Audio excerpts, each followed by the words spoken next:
Hello friends, इस video में हम लोग डिस्कस करने वाले हैं मिक्स मैचिंग ऑफ वैक्सीन। तो जैसा कि आप लोग को पता है कि इंडिया में बेसिकली दो वैक्सीन्स अवेलेबल हैं, एक है कोविशील्ड और दूसरा है कोवैक्सीन। तो अब यहाँ पर कंडीशन ये है कि कोई पर्सन है उसको एक डोज हम लोग कोविशील्ड का लगा दें और दूसरा डोज हम लोग कोवैक्सीन का लगवा दें, तो उसमें क्या इफेक्ट आएगा।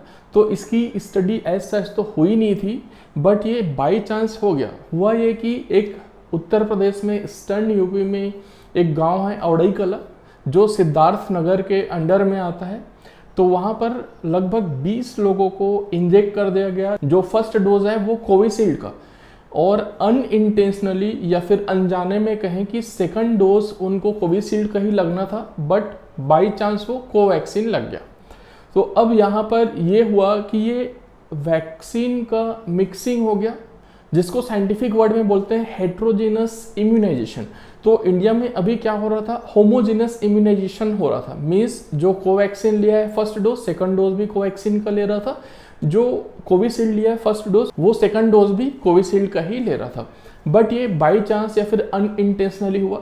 तो अब इसको स्टडी करना था। जो ICMR के साइंटिस्ट हैं और बहुत सारे रिसर्चर हैं, उन्होंने इसको स्टडी किया, और स्टडी करने के लिए उसमें इंस्टीट्यूशनल एथिकल कमिटी से परमिशन लेना पड़ता है। तो उसके लिए ICMR का जो रीजनल मेडिकल रिसर्च सेंटर है गोरखपुर में, वहाँ से IEC का मीन्स अप्रूवल लिया इस क्लिनिकल स्टडी को परफॉर्म करने के लिए। और अप्रूवल के बाद ये स्टडी या फिर ये क्लिनिकल स्टडी कंडक्ट किया गया। और इस आर्टिकल में जो डेटा रिप्रेजेंट किया गया है वो सेकंड डोज के 2 हफ्ते तक का है, मिनिमम 2 हफ्ते तक का है। मीन्स वहाँ पर टोटल 98 पार्टिसिपेंट्स उस पर्टिकुलर क्लिनिकल स्टडी में पार्टिसिपेट किए थे। उनमें से कोई भी ऐसा नहीं है जिसका सेकंड डोज हुआ हो और 2 हफ्ते से कम टाइम बीता हो। ठीक है, तो ये आर्टिकल का कंप्लीट लिंक चाहिए तो मैं डिस्क्रिप्शन में दे दूंगा। ICMR के वेबसाइट पे ये अवेलेबल है, आप उसको ठीक से स्टडी कर सकते हैं। अब हम लोग देखते हैं इसका डिटेल्स।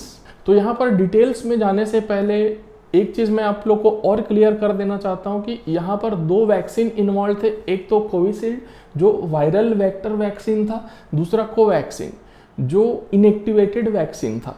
ठीक है, दोनों वैक्सीन में क्या डिफरेंस है। वायरल वेक्टर वैक्सीन मीन्स जो उसका जेनेटिक मटेरियल है वैक्सीन का, उसको बाहर लेबोरेटरी में सिंथेसाइज किया गया और उसके बाद उसको एक वायरल वेक्टर में डाल करके बॉडी में इंजेक्ट किया गया। वायरल वेक्टर क्या होता है, एक तरीके से समझ लीजिए वो आउटर सेल है जिसमें से हम लोग जेनेटिक मटेरियल को भर करके बॉडी में अंदर भेजते हैं।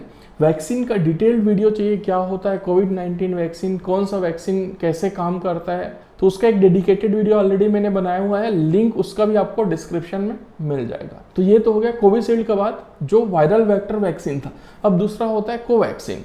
तो कोवैक्सीन एक टाइप का इनएक्टिवेटेड वैक्सीन है। मीन्स इसमें जो ओरिजिनल लाइव वैक्सीन होता है उसको इनएक्टिवेट कर दिया जाता है, और इनएक्टिवेट करने के बाद उसको एज ए वैक्सीन यूज करते हैं। तो यहाँ पर कोविशील्ड और कोवैक्सीन दोनों के बनाने के तरीके में डिफरेंस है। तो ऑब्वियसली यहाँ पर दोनों के एफिकेसी में या फिर अलग अलग पैरामीटर में कुछ कुछ डिफरेंसेस आएंगे। इसको हम लोग बहुत ही सिंपल एग्जांपल से समझते हैं। मान लो आसपास 2 समोसे की दुकानें थी। ठीक है, एक के समोसे का टेस्ट अलग था, दूसरे के समोसे का टेस्ट अलग था। अब बाहर से 3 विदेशी आए और उन्होंने कभी समोसा नहीं खाया था। तो उसमें से एक विदेशी गया शॉप A पे और वहाँ पर 2 समोसा खाया, उसको समोसे का टेस्ट पता चल गया। अब दूसरा जो विदेशी है वो शॉप B पे गया और वहाँ पर 2 समोसे खाया, उसको दूसरे शॉप के समोसे का टेस्ट पता चल गया। अब जो तीसरा विदेशी था वो क्या किया, शॉप A में गया, वहाँ पर एक समोसा खा लिया, शॉप B में गया, वहाँ पर एक समोसा खा लिया। तो जो तीसरा व्यक्ति था उसको दोनों का ही समोसे का टेस्ट पता चल गया।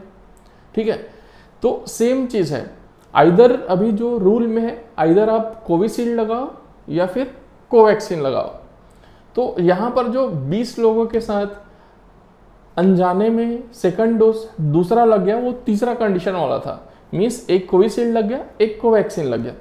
तो अब क्या होता है, यहाँ पर हमें ये देखना स्टडीज़ में, ऑब्वियसली वैसे सोचोगे तो ऐसा ही लगेगा कि जो एक समोसा एक दुकान से खाया, दूसरा समोसा दूसरे दुकान से खाया, तो उसको दोनों का ही टेस्ट पता लगेगा, उसको दोनों चीज़ें पता रहेंगी, तो ये तो फायदेमंद है। तो यही फायदेमंद है कि नहीं है, उसको देखने के लिए ये टेस्ट परफॉर्म किया गया जिसमें डिफरेंट रिजल्ट्स आए।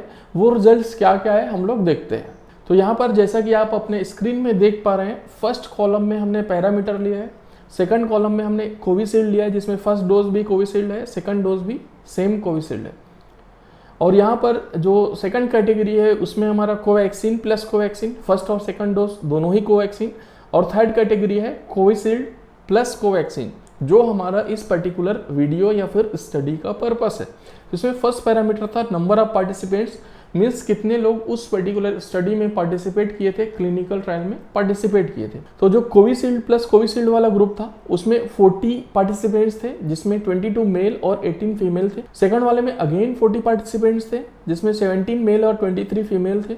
और जो थर्ड वाला ग्रुप था जो हमारा इस पर्टिकुलर स्टडी का मेन पर्पस था, उसमें 20 पार्टिसिपेंट्स थे और उन 20 पार्टिसिपेंट्स में जो 2 लोग थे उन्होंने उस पर्टिकुलर स्टडी में पार्टिसिपेट नहीं किया, उन्होंने अपना नाम वापस ले लिया, जिसकी वजह से इसमें 18 पार्टिसिपेंट बचे और उन 18 में से 11 मेल थे और 7 फीमेल थे। तो ये तो हो गया नंबर ऑफ पार्टिसिपेंट्स की बात। अब इसमें जो सेकंड पैरामीटर था मीडियन एज, मीन्स जितने भी पार्टिसिपेंट्स थे उनका मीडियन एज क्या था। तो ये स्टडी मई जून में कंडक्ट किया गया था और आप लोग को भी पता है स्टार्टिंग में जो 50 प्लस के एज वालों को ये वैक्सीन दिया जा रहा था। तो ये घटना उस समय की है जब इनिशियल डेज में वैक्सीनेशन 50 प्लस वालों को दिया जा रहा था। तो इसमें जो मीडियन एज है कोविशील्ड वालों का 65.5 ईयर्स मीन्स 65.5 साल था। कोवैक्सीन वालों का मीडियन एज 56 ईयर्स था और ये थे उनका जो मीडियन एज है 62 ईयर्स था। मीडियन मीन्स एक तरीके से एवरेज हो गया। अब इसमें कोमॉर्बिडिटी परसेंटेज कितना था। कोमॉर्बिडिटी मीन्स जो कोविड-19 का वैक्सीन है उसके साथ और कौन कौन सा डिजीज अपीयर हो रहा है या फिर और कौन कौन से सिम्टम्स दिख रहे हैं। तो जो कोविशील्ड वाला था फर्स्ट ग्रुप, उसके साथ 10% मीन्स 4 लोगों में सिम्टम्स दिखे। वो सिम्टम्स क्या क्या थे, हाइपरटेंशन के थे, डायबिटीज़ के थे, क्रोनिक हार्ट डिसीज के थे और ओबेसिटी के थे। सेकंड जो कोवैक्सीन वाला ग्रुप था उसमें 7.5% लोगों में ये चीज़ दिखा, मीन्स 40 में से 3 लोगों में सिम्टम्स आए। वो था हाइपरटेंशन का, डायबिटीज़ का, क्रोनिक लीवर डिसीज का और ओबेसिटी का। और जो थर्ड था कोविशील्ड प्लस कोवैक्सीन, तो उसमें केवल एक ही पर्सन में कोमॉर्बिडिटी की शिकायत आई थी, वो आया था हाइपरटेंशन का, जिसका परसेंटेज आता है 5.5%। तो अल्टीमेटली यहाँ पर जो ये कॉम्बिनेशन वाला है इसका रिजल्ट ज़्यादा अच्छा था। अब इसमें जो नेक्स्ट पैरामीटर है वो था परसेंटेज ऑफ लिम्फोसाइट्स। तो आप लोग को मैं बता दूं कि लिम्फोसाइट हमारे बॉडी में 2 टाइप के होते हैं, एक होता है बी लिम्फोसाइट और एक होता है लिम्फोसाइट टी। तो लिम्फोसाइट टी का काम क्या होता है, कहीं पर भी वायरल इन्फेक्शन हो गया तो उस पर्टिकुलर सेल को जाकर के मार देता है। मीन्स हमारा बॉडी है और उसमें किसी सेल में वायरस का अटैक हो गया है, फिर इन्फेक्शन हो गया, मीन्स वो सेल तो हमारे कोई काम का नहीं रहा और यदि उसको डिस्ट्रॉय हम लोग नहीं करते हैं तो वो सेल और दूसरे जगह वायरस को फैलाता जाएगा। या फिर कोई कैंसरस सेल है तो उन सब सेल को मारने का काम करता है लिम्फोसाइट टी। और लिम्फोसाइट बी क्या करता है, पर्टिकुलर एंटीजन के अगेंस्ट में एंटीबॉडी का प्रोडक्शन करता है। तो अल्टीमेटली जो परसेंटेज लिम्फोसाइट का यदि लेवल हमारे बॉडी में इंक्रीज हुआ है तो हमारे बॉडी में वायरस के अगेंस्ट में एक्शन ज़्यादा हो रहा है। ठीक है, तो यहाँ पर जो कोविशील्ड था उस केस में 23.19% था, कोवैक्सीन के केस में 27.71% था और कोविशील्ड के केस में 28.6% था। तो यहाँ पर अभी कोविशील्ड और कोवैक्सीन का जो कॉम्बिनेशन है वो बाजी मार गया है, मीन्स यहाँ पर भी इसका रिजल्ट अच्छा आया था। इसमें नेक्स्ट था गैप बिटवीन 2 डोज। तो 2 डोज के बीच में गैप्स कितने थे, तो कोविशील्ड के केस में 6 वीक का गैप था। जैसा कि आप लोगों को पता है कि स्टार्टिंग में कोविशील्ड का जो गैप था वो 4 हफ्ते का आया था, फिर 6 से 8 हफ्ते का गैप लेना था और करेंटली अभी 12 हफ्ते का गैप मीन्स 84 डेज बाद ये लगना है। तो उस समय 6 हफ्ते का गैप चल रहा था, तो दोनों डोज के बीच में 6 हफ्ते का गैप था। जो कोवैक्सीन था तो उसमें 4 वीक्स का गैप था, बिकॉज कोवैक्सीन के लिए 4 वीक्स का गैप रिकमेंड किया गया है। और कोविशील्ड प्लस कोवैक्सीन था उसमें 6 वीक का गैप था। यहाँ पर 6 वीक का गैप इसलिए हुआ क्योंकि कोविशील्ड का जो गैप था वो 6 वीक का था। पहला डोज तो उनको कोविशील्ड का लगा, तो उसके हिसाब से वही 6 हफ्ते के गैप के बाद उनको लग गया कोवैक्सीन। वो अनइंटेंशनल था। अब इसमें IgG जो टाइटर है उसका एस्टिमेशन किया गया। इन सारे ही 98 पार्टिसिपेंट्स में IgG का लेवल निकाला गया। तो यहाँ पर जो IgG का लेवल है वो किसके अगेंस्ट निकाला गया था? Inactivated SARS-CoV-2। यहाँ पर मैं मेन स्टडी शेयर कर रहा हूँ। स्टडीज में और बहुत सारे पैरामीटर्स थे, बट कुछ सेलेक्टेड स्टडी ही मैं यहाँ पर शेयर कर रहा हूँ। आपको फुल आर्टिकल पढ़ना है तो अगेन लिंक आपको डिस्क्रिप्शन में ऑलरेडी दिया हुआ है। तो यहाँ पर IgG जो टाइटर है उसका जो वैल्यू था 86 था कोविशील्ड में, कोवैक्सीन में 111 था, और कोविशील्ड प्लस कोवैक्सीन का जो कॉम्बिनेशन था मिक्स्ड था उसमें 171.4 था। मीन्स यहाँ पर IgG जो टाइटर है मीन्स एंटीबॉडी का लेवल था वो ज़्यादा पाया गया। तो यहाँ पर भी ये बेनिफिट होता है। अब यहाँ पर जो नेक्स्ट मेजर पैरामीटर एस्टिमेट किया गया था वो था न्यूट्रलाइजिंग एंटीबॉडी इवोल्यूशन, जिसके लिए पैरामीटर लिया गया था PRNT50। मीन्स इसका टाइटर है वो एस्टिमेट किया गया था किसके अगेंस्ट?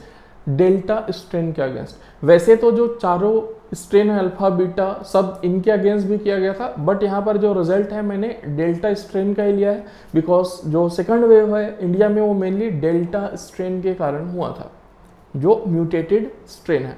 तो इसका जो रिजल्ट आया था कोविशील्ड के अगेंस्ट में 51.99, कोवैक्सीन के अगेंस्ट में 54.37, और कोविशील्ड प्लस कोवैक्सीन का जो कॉम्बिनेशन है उस केस में 241.2 मीन्स ये सिग्निफिकेंटली हाई था, जो इस बात को सपोर्ट करता है कि कोविशील्ड प्लस कोवैक्सीन का कॉम्बिनेशन हम लोग देंगे तो वो ज़्यादा इफेक्टिव है। और ये जो पर्टिकुलर स्टडी था सेकंड डोज के बाद 2 हफ्ते तक मॉनिटर किया गया है। मीन्स इसमें लॉन्ग टर्म स्टडी नहीं हुआ है, बट उतनी स्टडी में ये बताया गया है कि ये जो कॉम्बिनेशन है वो ज़्यादा बेनिफिशियल हो सकता है। बट यहाँ पर कुछ लिमिटेशंस है। फर्स्ट लिमिटेशन इज़ दैट यहाँ पर जो स्टडी है बहुत कम लोगों में किया गया है, जो केवल 18 पार्टिसिपेंट्स थे उनमें किया गया है। जो इनका एज ग्रुप था वो काफ़ी ज़्यादा था, मीन्स यहाँ पर एज में वेरिएशन कम था। सबका जो ऑन एन एवरेज देखेंगे तो 55 प्लस एज वाले ही थे। और अगला लिमिटेशन ये है कि इसका अभी तक के कोई अप्रूवल नहीं हुआ है, और अप्रूवल होगा तो उसके पहले प्रॉपर स्टडी किया जाएगा और डिटेल्ड में स्टडी किया जाएगा। सो आई होप आपको ये पर्टिकुलर टॉपिक अच्छे से क्लियर हो गया होगा, ठीक से समझ में आ गया होगा। Thank you so much.